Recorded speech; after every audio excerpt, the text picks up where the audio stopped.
Hello बच्चों, आइए इस पर सवाल करते हैं। जो हमसे ये बोल रहा है कि एक मोल O2 समान है, मतलब यहाँ पे एक मोल जो आपके पास O2 है वो आपके पास किसके समान होगा, आपको इस क्वेश्चन में ये बताना है।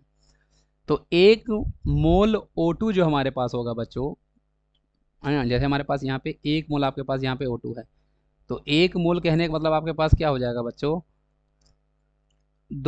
4 ग्राम तुल्यांक ऑक्सीजन के बराबर होगा। 2 ग्राम तुल्यांक ऑक्सीजन के बराबर होगा। तो आप इसको निकाल लो बच्चों। देखो, एक मोल O2 का भार कितना होगा, आप यहाँ पे निकालो। तो एक मोल O2 का जो आपके पास भार होगा, कैसे निकालेंगे, नंबर ऑफ मोल इनटू आपके पास क्या हो जाएगा, नंबर ऑफ मोल इनटू आपका जो भी मॉलिक्यूलर भार होगा।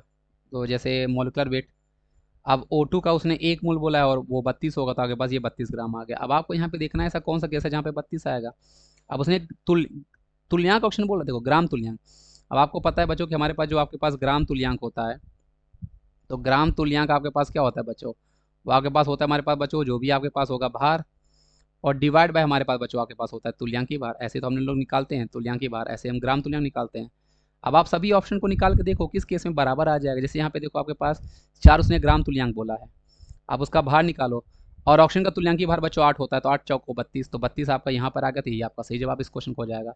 इसका कितना आएगा बच्चों, 2 × 8, क्योंकि ऑप्शन का तो आपका तुल्यांकी भार कितना होता है 8, तो ये 16 आएगा। यहाँ पे 32 × 8 ही तो और ज़्यादा हो जाएगा।